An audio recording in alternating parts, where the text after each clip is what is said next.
The CDL format sucks, and I'm going to tell you why right now. What's going on, everybody? Welcome to CoDtroversial. I am your host, DoubleXP, and today we have a great show with you with some specialness going on, but we're going to talk about why the CDL format we have sucks. That's right. We're going to get right into it, but I want you to think of some nostalgia. I want you to think of some things that you liked about the CWL that you really wish they put in CDL. See if he can keep this streak going. The pressure's starting to develop, but when you see Slasher up top in that position, you have to be scared. Camo coming in, though. He hears... Oh, wait. There's another one here for you. See if he can keep this streak going. The pressure's starting to develop, but when you see Slasher up top in that position, you have to be scared. Camo coming in, though. He hears... Oh, but wait. This one's even better. Let's get to the good stuff. Check out this last set of footage. Broken outer cat on me. Take your time. Outer cat. He's gonna go for Take your time advantage. You're good. Yo, keep people down. Nice. One more broken. Inside scrap. Inside slow AR. He wants me steps. My God, Matt, you're going fucking crazy. You got Matt. Can you almost see the difference between the first two and the last? Don't you wish that CDL really took what was the best part of CWL and brought it to the franchise system? So do I. And if you agree, that's probably why you're watching this right now. So, without further ado, let's get to some other great things. This is what we're going to talk about, CDL format changes. All right? This is the topic. So definitely comment below if there's something that you want to literally, like while you're watching this, you want to let me know. Most of y'all know Joanna Farias and Daniel Say. Read the slide if you want, who cares? But you know, they have NFL and NBA experience, which means on paper, they're the shit. And they should know their shit. So if they do, why hasn't it been adding up lately?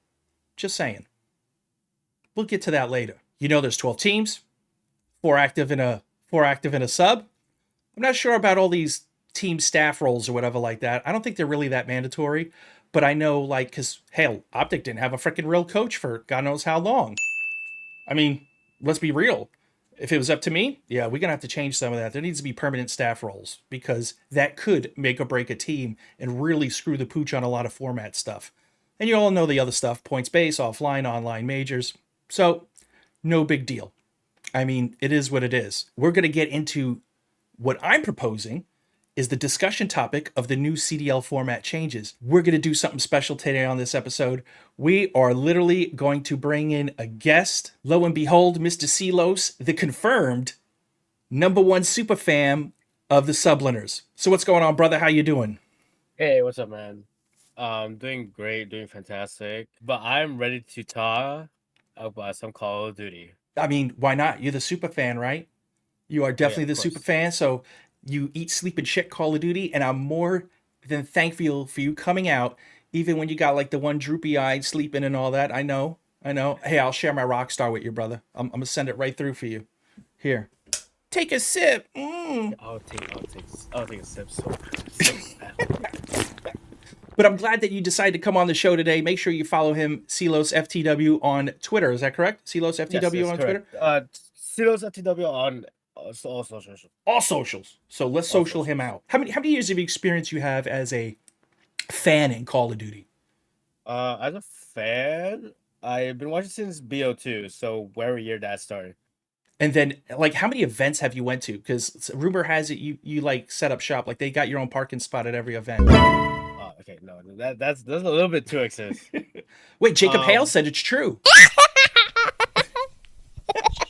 You guys stop taking the intel. Jeez. I've been going to events since World War II. Okay. So that's what 2018. Yeah. I've gone to one event during a year, one event in BO4, and then I started going again, more or less in Cold War. Okay. I went for champs for Cold War. Vanguard, I went to Major 1, Major 4. And then this past season, I also went to Major 2, Major 3, and champs. Bro, I envy you. I that's a lot of flight hours. I mean, well, let's put it this way. What was it? The Vanguard one, you only had to jump a train, bro. You were like right there, King's Theater. And like, Yeah, for Major 4, yeah, that's, for sure. That's the cheat code. That's the cheat code. I'm not mad at you. So I'm glad you're here. And I'm glad we're going to have a discussion today about some of our topics. As you can obviously see, our current, but let me bring you into what I'm starting to think now. And so some of this stuff ain't going to change. Some of this stuff will. Obviously, we would love our 16 teams. We're stuck with 12, right? If any of us had 30, 40 million dollars and we could convince CDL to let us in for 5 millions a pop, I guarantee we'd be like, I'll bring in 4 teams and just go to challenges, just staff them. But something I want to pose to you about this 5+1 roster. So 5 active players and 1 sub. Just on that alone, do you think 5v5 should return as a viewer, or maybe even as your perspective as what do you think a player would like? Because on the viewing perspective, I'll tell you mine. It seems like the 4v4 is really slow and the tactics are always the same. But when you throw that middleman in there, like they used to have it, it seems like there's a lot more excitement. So Yeah, there will be a lot more action, but the thing is with having a 5v5 format is really dependent on the game. So when we started 5v5 back in Black Ops 4, it kind of makes sense because of time to kill, TTK. right. You had specialists going on, so you had your grav slams, you had your tempest, all the other abilities, and it kind of made it more viable to have a 5v5. And then when they moved over to MW 2019, I feel like it was a little bit more hectic for MW 2019 in its format that it had, especially with the game. Well, it could be because Uh, the competitive maps, though, right? I mean, like if I don't think the game was necessarily when they developed a game. I think they were already thinking, let's cough up the 5v5 and let's go with a 4v4, and we're just gonna make all the games around 4v4. I think in their mind that's what they were thinking, the developers, because if they were gonna keep 5v5, don't you think the maps would have been a little bit changed? well, the thing is, like, when they propose a rule set, right, it's usually done, I feel like a month or like couple weeks before the actual pro season starts. And even then, like, we don't really have a finalized rule set until like a month before like the first major happens. Which is Especially which is especially when it crazy. went into franchising. Yeah. Like, how could you not have official solid rules before you start any before someone picks up a controller, whether it's online or local LAN play? You need the official rules. What, they're just shooting in the dark? So Well, let's put well, that the a new first things format. first is that they had to like test all the maps. But I also see the argument is like, yeah, they should have the pro players of the previous years go ahead and try out the maps, Right. have like their own like little play test. You also gotta look at what weapons are viable, Mm-hmm. which one will be fit the meta the best, and then of course, how pro players have their gentlemen's agreements. So okay, what do you think about? So I have here the introduction of female pro players.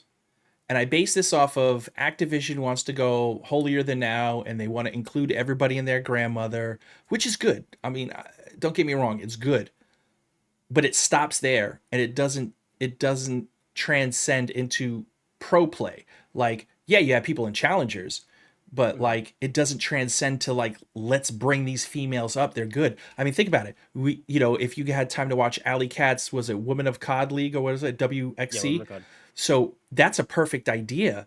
And if you took that idea and meshed it, they could literally put an active female, so 4 males, 1 female, 1 sub. So your 5 is, 4 males, 1 female active, and then your sub is whoever.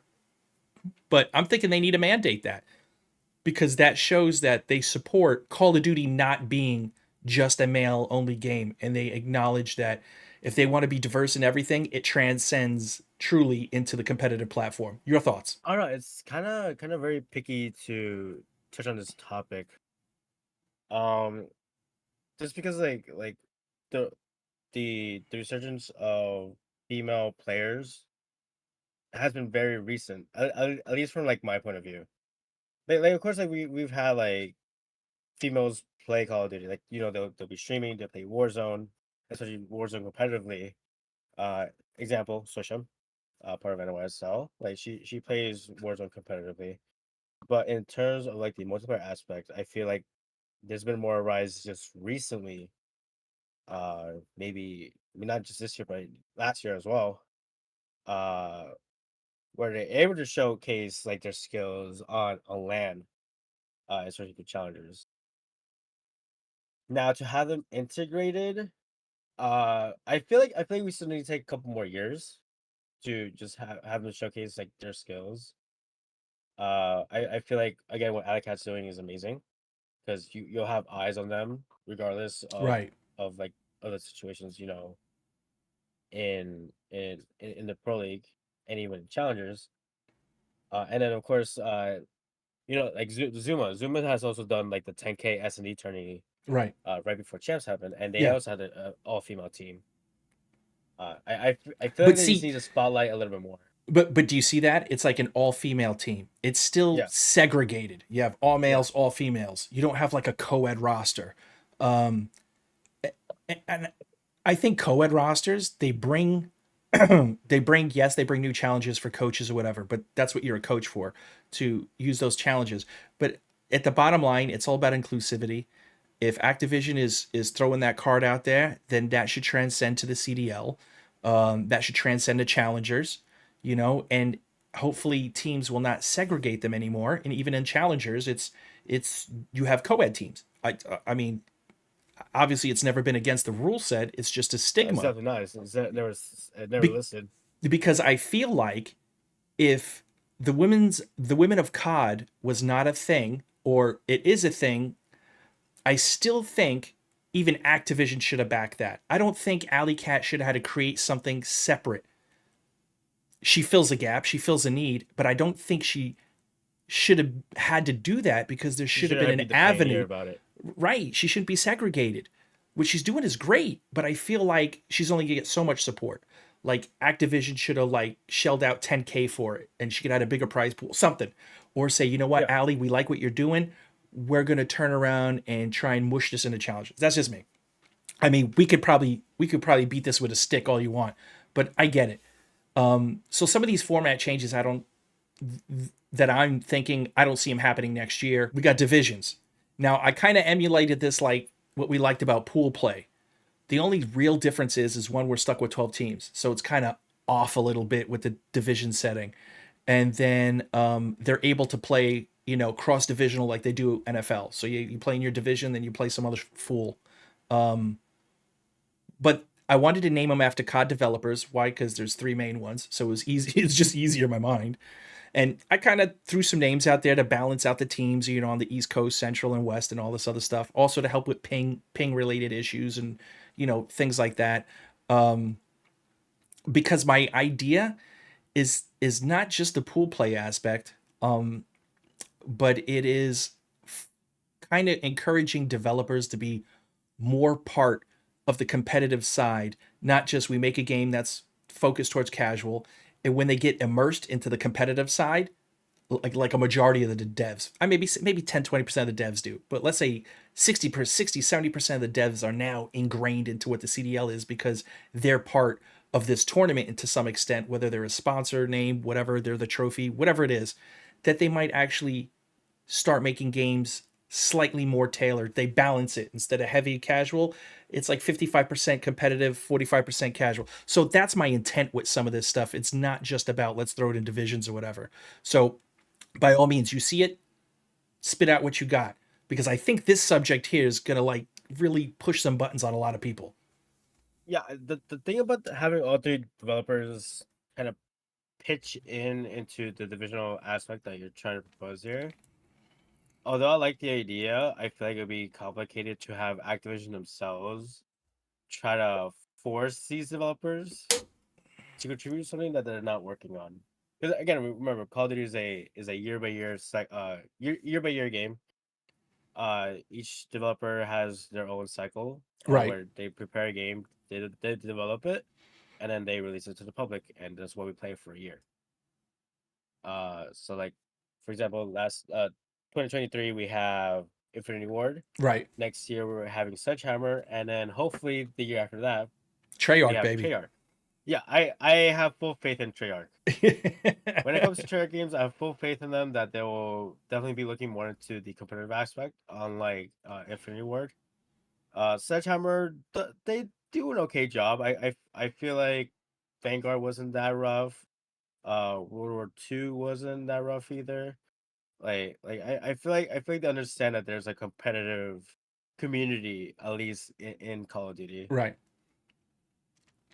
So you're saying that like this might not work out forcing developers. Well, I mean, I don't know. Developers work Because you for can't have COD. a force though. Well, no, but I mean, who says you can't? They work for Activision. They're publishing a game for Activision. So who's to say their games, like let's be real. The CDL is a marketing tool for their game. And if they're okay with it being marketed via the CDL and the competitive tournament side, then why can't they be part of it in some aspect than just saying it's the title? And by bringing them more into the culture, I feel like games might get better. When there's issues where players turn around and say, hey, there's no red dots in the map, they'd be like, oh, I see why this fool needs it. You know what? Next patch, red dots. We get you.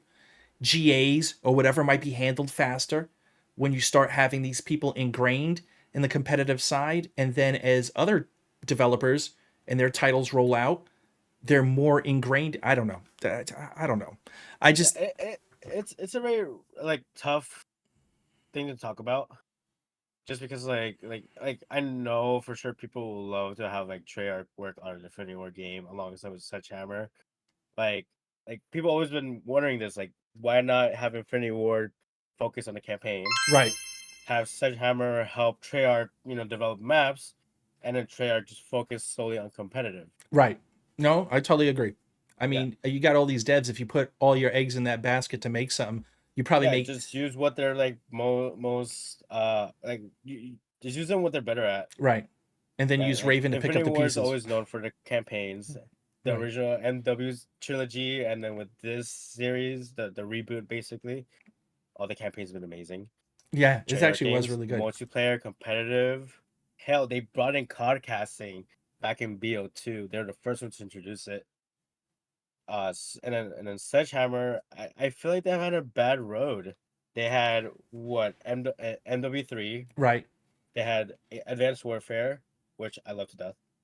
Uh, World War II, which looked bland, but like S&D played so much better than like the other cards that were around it. And then Vanguard, I feel like Vanguard wasn't that bad of a game. Hey, At you're least in gonna my get eyes. deleted for that. I kind of agree. It wasn't too bad, but then again, on the competitive side, I'm not a competitor. I'm a Yeah. competitive casual, but I'm not a Mhm. competitor. So how I think of things are different. So I could see, the pros be like, it's chalked, and somebody like me saying, oh, well, it could always be worse. It could It could always be be worse. MW2. I'm also along with this divisional thing, I kind of threw something up here that kind of shows you how it'd be like. And then kind of basing like the scoring system with a record keeping system, kind of like how pool play was back in the day, emulating traditional physical franchise sports like, baseball, basketball, NFL, they all kind of do something like this, and I think this ties in better with franchising, but you know, I don't know. Like I don't got and the key and the insight of physically watching games at venues like you do, or see how this, because you hear from the grapevine of like what pro players like and don't like, and so I don't know if they would like something like this. Okay, as a viewer, when you see something like this, do you think this is easier to handle than worry about COD points?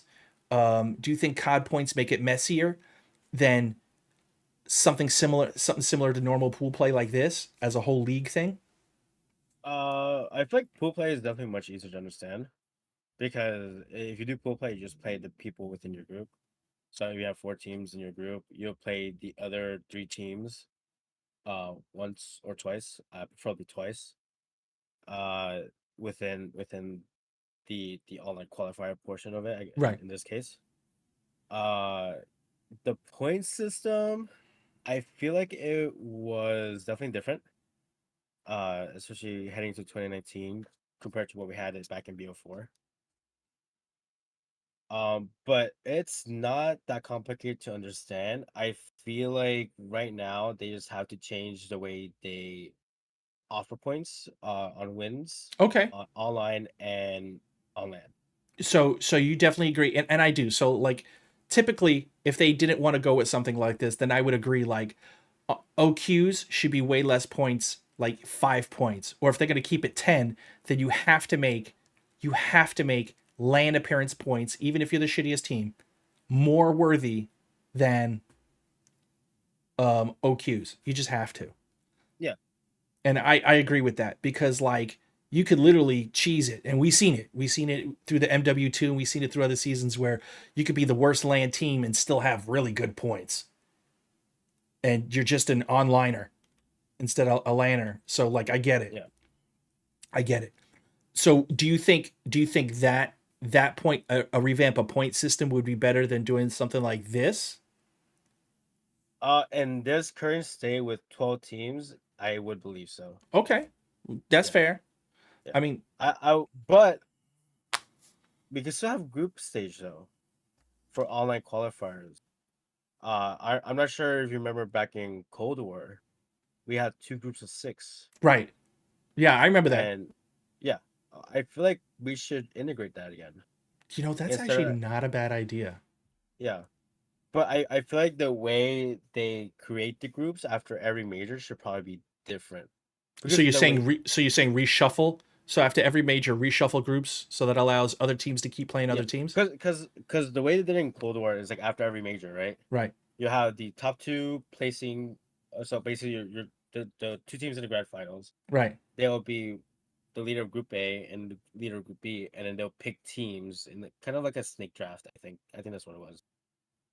And they'll begin a call, and they're like, okay, so like let's say it was FaZe and Optic, right? So FaZe will probably pick like, okay, we pick Ultra. Optic goes next. They'll pick team, and then they keep going like that.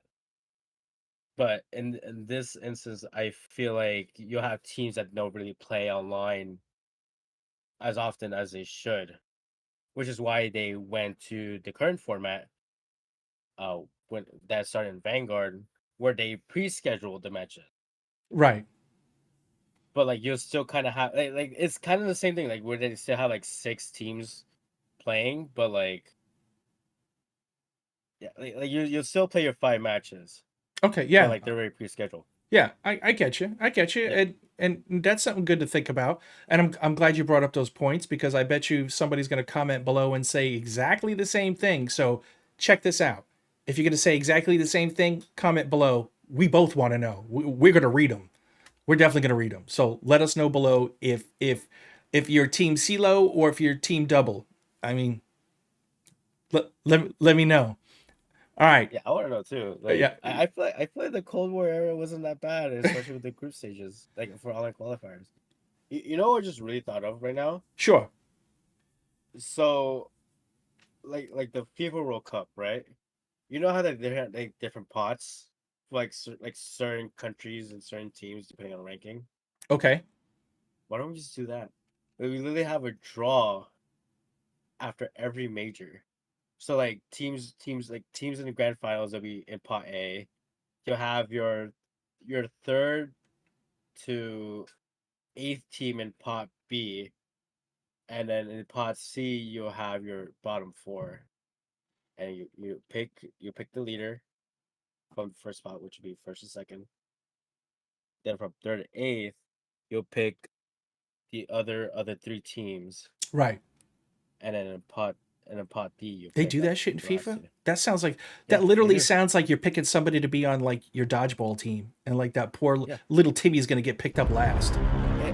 They literally do it for every FIFA World Cup. That's crazy. Yeah. That's Ben. If you happen to watch this video, Ben, let me know about all this feat, because I know you is mad football, or maybe you still go with soccer, but whatever. Yeah. I know you're into that FIFA shit, and so when it comes to soccer or football or anything that gets kicked around, I'm gonna trust your knowledge, Ceelo, because I don't got a fucking clue. So what do you think for more person events? I mean, this is obvious. We all want more lands. The question is, can teams afford it? That's the other story. I think in all honesty, with all the money that's floating around that Activision actually has, Activision should pay for at least 25% of all majors. I think they should have they should float it like something, because at the end of the day, One, you don't want a scenario that NYSL had to do and say, screw it, we can't get King's Theater for whatever the requirement was. I don't think it was about money. They got money. I'm sure they make it happen. I think the real requirement was the challengers was too small. Yeah, I think they wanted that what it was? challengers to have in King's Theaters as well. Yeah, so that But- shit ain't gonna cut it. It wouldn't have, and They'd King's be Theater's outside in the already parking small lot. Enough. Yeah, I mean it's They'll probably have beautiful, to but rent it's another small. venue for it. So. Yeah, it's not. They would need a Madison Square Garden. They would need that Brooklyn Nets piece of crap stadium. Sorry, Jay-Z. I'm not a Brooklyn Nets fan, even though I'm from Brooklyn. Gotta go old school. MSG, baby.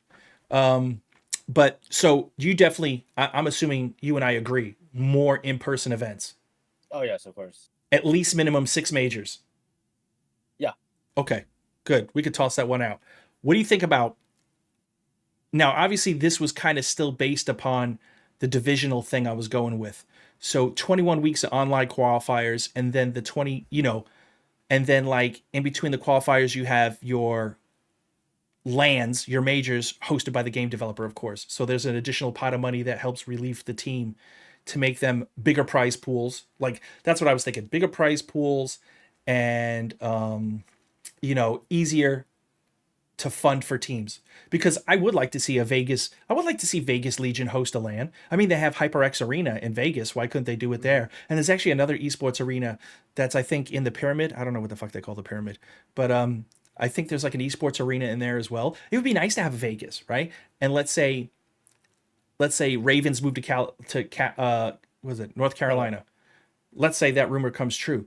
It would be cool to have those teams that never had anything get something, because that would help generate revenue for the team. But off that topic, I apologize. So 21 weeks of online qualifiers, and then you have your one LAN. So at the end of the day, it's like 24 weeks, and that goes to about 6 months. You think 6 months is too long or too short? I mean, 6 was kind of what we have right now. Is it? We have. Oh well, that's because they take weeks off in between. They literally take weeks off in between. They'll have like a week off. They take 1 week off in between in between the majors or whatever. Yeah. Mm. Yeah, I mean, it's basically what we have now, because we started late November, and we had our first major like mid-December, and then we started up again like mid-January, right? And then from there we haven't had like any kind of like super long break. No, it's kind of the same schedule we have right now, like six months or like close to it. But these guys are going 4 weeks than a LAN, and so as you noticed, at least based upon what I was originally projecting, is that there's only 3 real majors. I know people like we need more majors, but I would like to toss the idea of, do we need more majors, or do we think it would be better to have more money at each major? Because if you give something, you got to take something, because obviously something's around. Yeah, so instead of like we will, so let's say we'll still keep the 5 major format, or just have a bigger prize. Yeah, well, you wouldn't be able to do that. So let's say their budget for prize pools are $250,000 every champs or whatever, right? That would be 1.5 million at the end of 6 of those. What if you only did 3 and divided the 1.5 million, and now you have 500,000 at each event? That means even the crappiest 6th place team can still come out with more money, or the 8th place team doesn't come out with 20K, they come out with 40K. I mean, there's still something in it for everyone, and logistically, it might be easier. I can see where you're coming from, but I feel like the fan base itself, even the players themselves, they will like to play more. Okay. At least from my own perspective. And like, I get it. I see it from both ways. Yeah. I get it. Like, we want to see more majors. We want to be in more physical LAN events. I would really like that in the 7 weeks, teams hosted their own mini LANs. So like a home and away team, like it was kind of originally designed. Like a home series. Yeah, so it's like a home series, like other people have already done, and you bring everybody. Everybody flies to New York. The subliners host it. All the teams fly in there. They play at New York. So out of the 7 weeks, you might actually get 2 or 3 weeks are physical LANs that are not the major. And that's what I would really like to push for, is these home series or these home away series Well, that was kind of proposed for MW 2019. Well, yeah, that was the whole intent of the league. They wanted that. Yeah.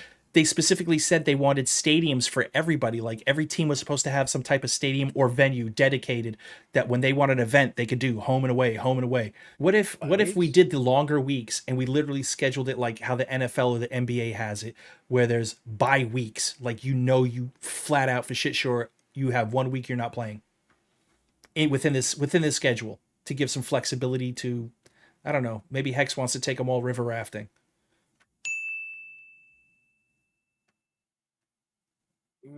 I don't know because it's iffy because I feel like as a player you kind of just want to keep playing.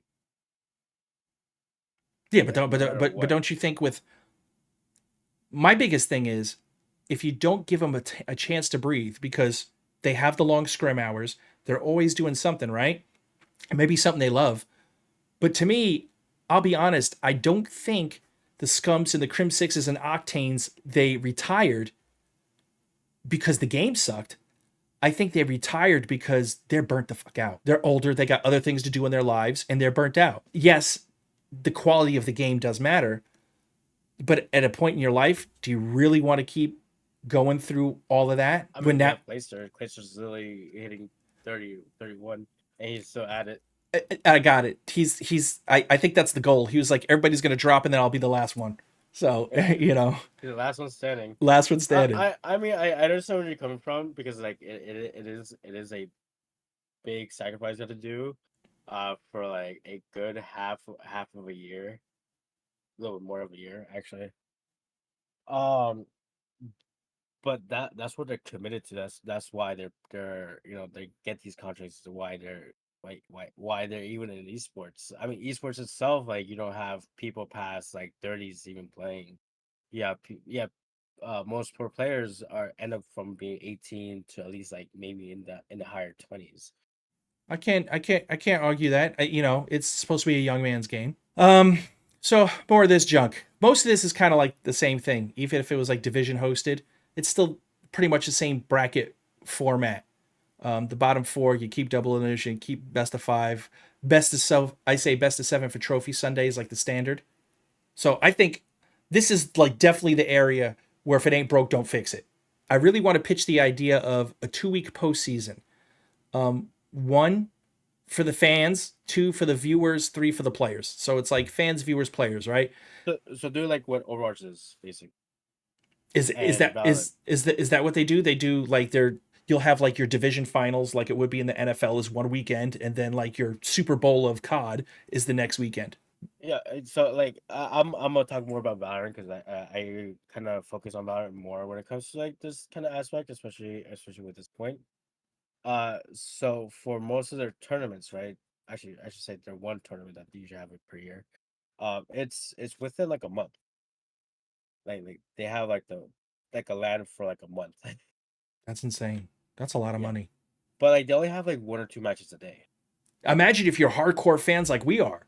Yeah, our team won or lost. We're still watching everybody else. It is Yeah, literally pretty our much. NFL Sunday every day, every Thursday, every Friday, every Saturday, is Sunday. So that is at least 6 hours. I mean, that's 6 hours by 4 days. We just literally wasted one day of our lives watching. And I think on the viewer aspect, if you break it down, it's it's easier on the eyes.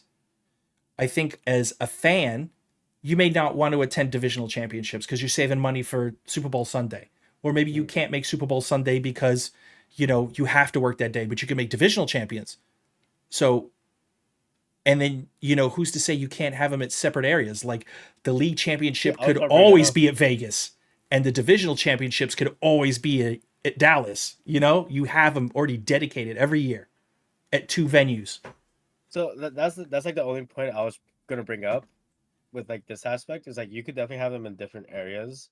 So like 1 week you'll just do like I don't know the winners round one, right?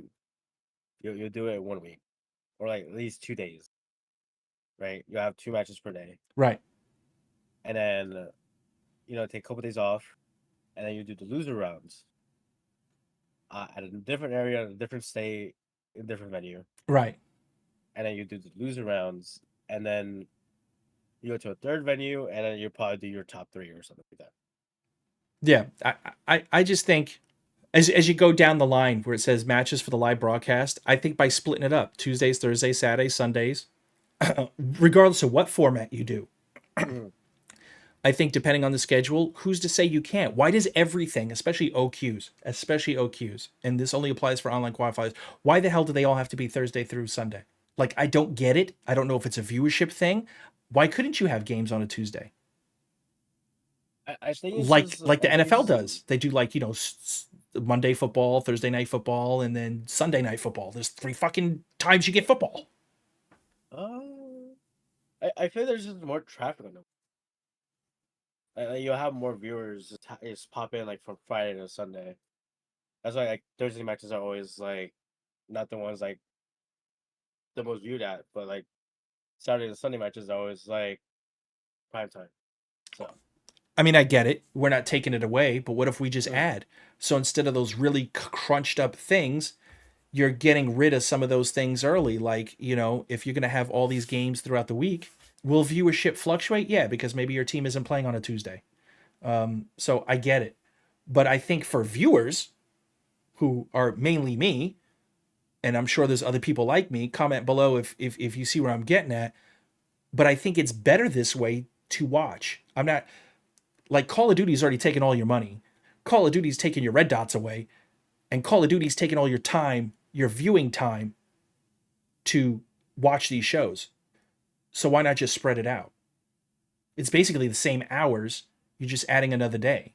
And so, I mean, I don't know. well, things with online qualifiers is like it's right now it's Friday to Sunday, right?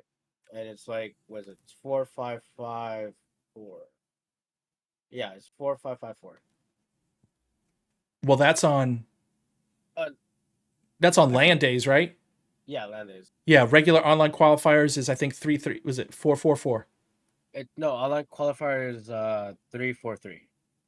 Oh, okay. So okay, I see what you're getting at. Yeah, 7-10. Okay. So No, I was trying to think of that. I was like time ahead. I'm like, yeah, it's 3-4-3. I'm just looking at the production hours. Yeah. Like that's a lot of viewing time.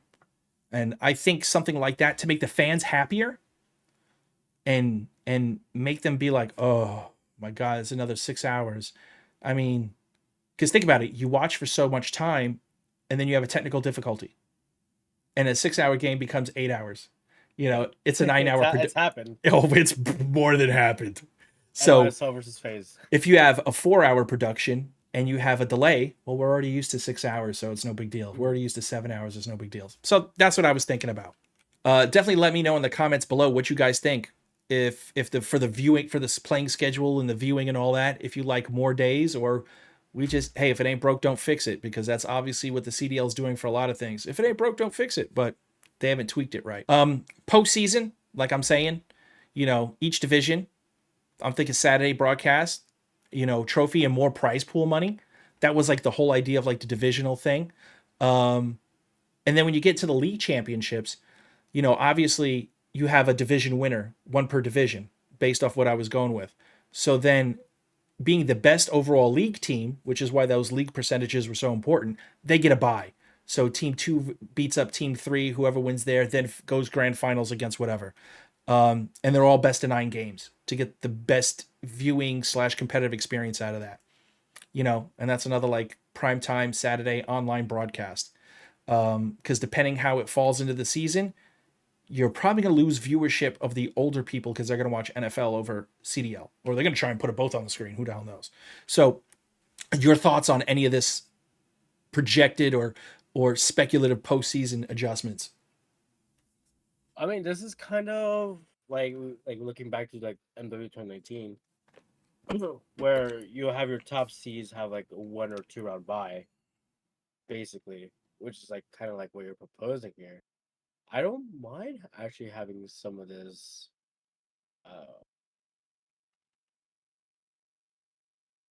being like factored into the CDO. I actually get a win. It's just more or less just like you just gotta try to figure out like how you gonna do it, Well, everything takes planning, and you let them plan it out and brief the best plan, and then how about instead of briefing the boss the best plan, how about asking the fans and the pro players, more importantly, because the pros have to execute it. And if the pros think Yeah. the plan sucks, then it's gonna definitely correlate to the fan engagement and enjoyment of it. You're gonna see the look on the pros' face. So I get it. I kind of get a win on this one that like, yay, you actually like this one. So I'm good. I'm gonna go past that before you change your mind. Some other things I was thinking about. So a true all-star game. I know we used to like try and have it. COVID happened, ruined everything. Everybody got lazy. COVID happened. Less, do more with less, do less with more, whatever the hell the deal is. But we still have all-stars.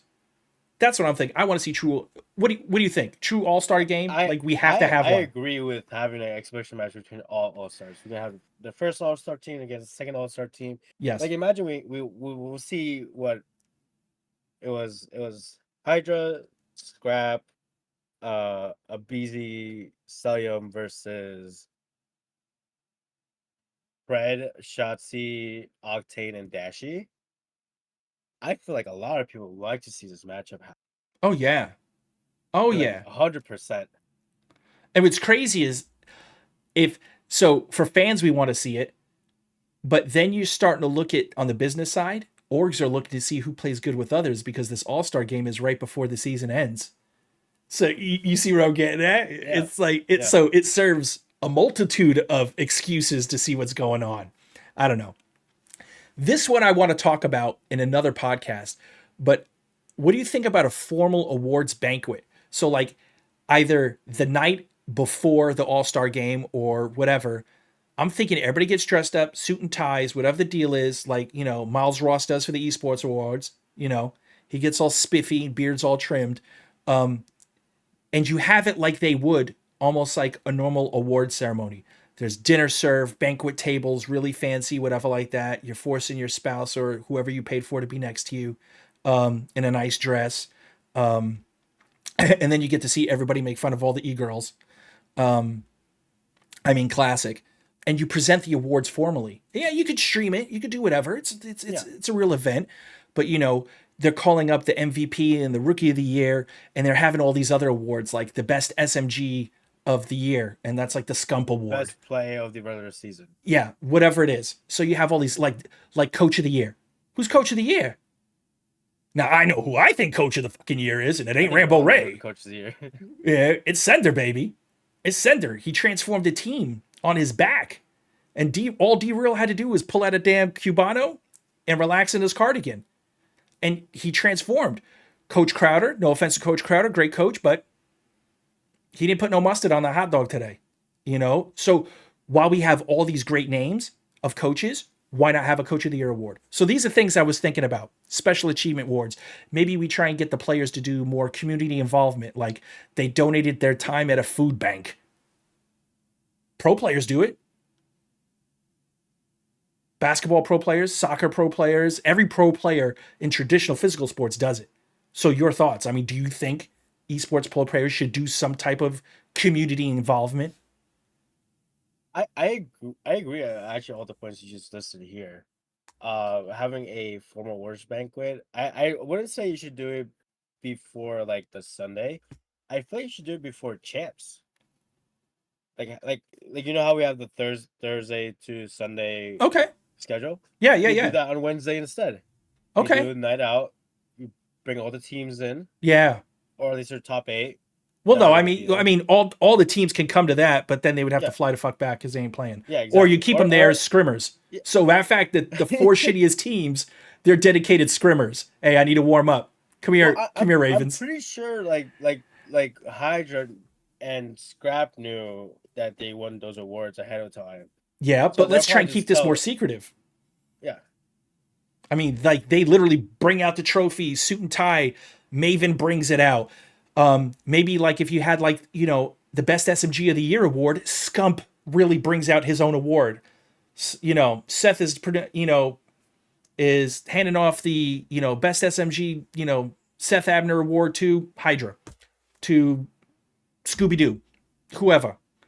But I mean, and it's fun. Yeah. I think it's fun. They just take 1 hour, bring all the pro players in, do it the night before the playoff weekend, and just do a quick award ceremony for the regular season. Yeah, I love it. I love it. I think it's something good. I can't wait to talk about that in like a later podcast. Now, this is touchy. I know some people comment below. You just seen this thing pop up. Comment below. Let me know what you think. Bro, I don't know about you, but that shit need to go back to console. Period. No more EU, no more EQ cheese, none of that. None of this other stuff. It started on console. I don't know why the hell they went to PC.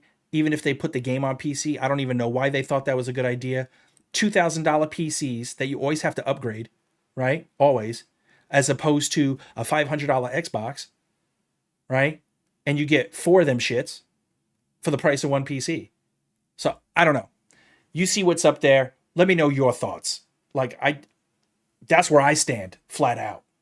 Honestly, I don't know the reason they actually went to PC. I just know they did. And I was like, okay, I guess I get a PC myself too, you know? PC Master Race. That's why. Yeah. I think it's cheaper that way though. So 8 PCs is $16,000. You won't have to upgrade them so much. My biggest thing is you can't adjust the settings. So you can't go in there and mess with shit. It is what it is on a console. Like you can't EQ cheese on a console. No. You don't got to worry about scripts on a console. You don't worry about monitor cams or anything like that either. The only thing I worry about is the Cronus. Well, hopefully CDL ain't putting that one in there. I already have like a theory that, believe it or not, CDL during matches or prior to matches, they have their developers go into the server and they adjust settings on the coding basis to determine who wins. Crazy conspiracy theory. That's a good conspiracy theory. Bro, I'm telling you, because sometimes we'll be like, he didn't win that gunfight?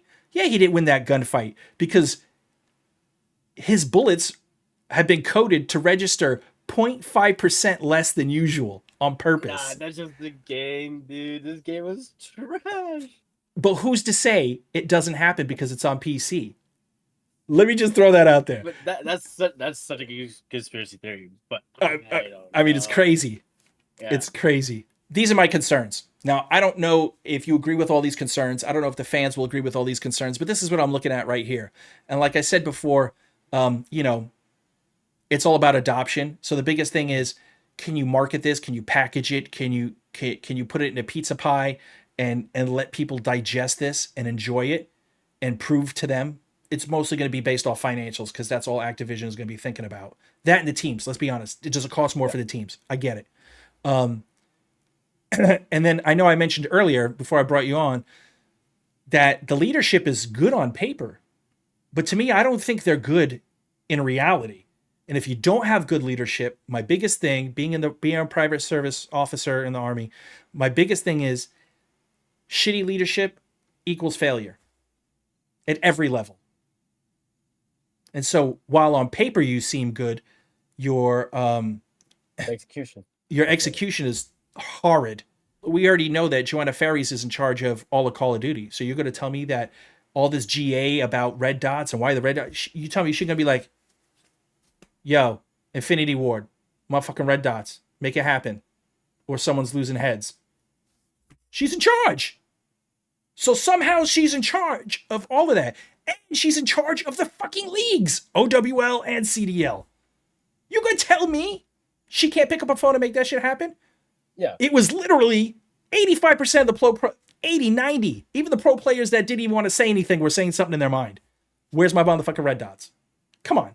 So if you can't do something like that, how are you really supposed to lead CDL to success? Your thoughts before I let you go, brother. Leadership, I have no comment, honestly. I don't know. They're not going to ban you out of the game, bro. They're not. No, I know that. No But, Nick like, Merckx. I don't really have any comments because, like, you pretty much touched on every point that I probably had. Oh, okay. In terms of adoption, like season length, I feel like fans and even probably players probably want a little bit of a longer season. Because, like, look at right now, we're in the off season already, and we have what, like 5 months? Yeah. Of an off season. Yeah, but isn't that the same with any other sport? 4 to 6 months is the off season. Like NFL ended in February. They're asking starting back till like September, October. So you That's have actually March, very true. April, May, June, July, August, maybe September, 6-7 months. I think sometimes us fans just need to jump back on the couch and shut the fuck up. We can't always get what we want. Yeah. But if we get it, it better be good. Exactly. That I can agree with. Yeah. Other than that, just I feel like we just gotta do something with the points. Just adjust them. That's like probably my biggest thing right now. Is have like some sort of adjustment for online points compared to LAN points. Okay. Especially for our current way we do our leaderboards for the overall season. And bring in more teams, please. Oh yeah, please. Someone get some money, buy some teams. Just 4 more teams will be set for like a good decade. Yeah, and then we can worry about 32 teams. 10 different broadcasts. Make it happen. Bro, they'd be on Twitch and YouTube all day long. They'd be literally games all over the place. Alpha, Monday Bravo, Charlie, Monday through Sunday is fucking Call of Duty. So if you're a Call of Duty crackhead, you would be getting it. Yeah. You'd be getting it. But I appreciate it, brother. Anything else you want to say to the fans out there or anything? Hey, actually, you had like some project going on. So why don't you promote the project? Oh, the Muse League. Yeah, I mean it's just something I'm participating in. It's just for fun. It's Still, people want to know about that. Cold War League. I mean, if you want to join it, just ask some Muse people on Twitter. Okay. There's probably spots open here and there. I think we're definitely looking for people who are not part of any of the current rosters. Hey, make sure Muse League. Make sure you gotta follow one of them on Twitter and tweet out to them, and maybe they'll drop a line in their Discord or whatever. I'm assuming that's where it's coming out from, is their Discord. Yeah. Okay. Perfect. So I appreciate everybody for allowing me to bring my guest in. Thank you very much for being patient. Ceelos, you're the man. I appreciate it. And I'm coming for that belt. Man. I'm coming for that belt. Because I'm the number one. Well, okay, so let's rephrase it. I am the number one oldest Subliner fan. Yeah, you can take the title, but I will be for sure cemented as the number one LSL fan. as of this very moment. All right, man. Well, it was a pleasure having you. Thank you very much, brother. Hey, I appreciate it, man. Thanks for having me on. All right. All right. So that was our guest CeeLo over there. Great dude, man. You gotta love it. Great dude. I'm gonna come for that belt though. Watch. Coming for the number one spot. Just kidding. This is me personally. I honestly think that we have so many issues because they're just riding the wave of not accepting responsibility of the league's decrease or the league's demise. They're not the fan base, the format. It could be, there's all types of things we can nitpick at. And each one of them ends up compounding to a more disastrous result. I think the CDL, namely Activision, is more focused on their bottom line. How much can they bleed teams? It's kind of hard to say bleed teams, but in other words, they're not setting teams up for success. And they should. And they're giving nothing. Like, even they said they wanted 25 million and they said, no, we'll go to 10 million. And let's say somebody paid 10 million. Are they getting $10 million worth of support? I'm just saying, I don't think so.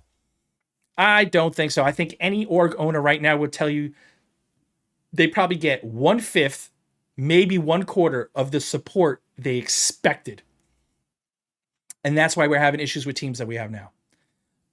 Lastly, we had some great discussion about this. I think some things are I don't know, man. I think some things are good. And I think even if me and CeeLo disagreed about whatever, I still think any type of change is better than no change, because at least we're trying to improve.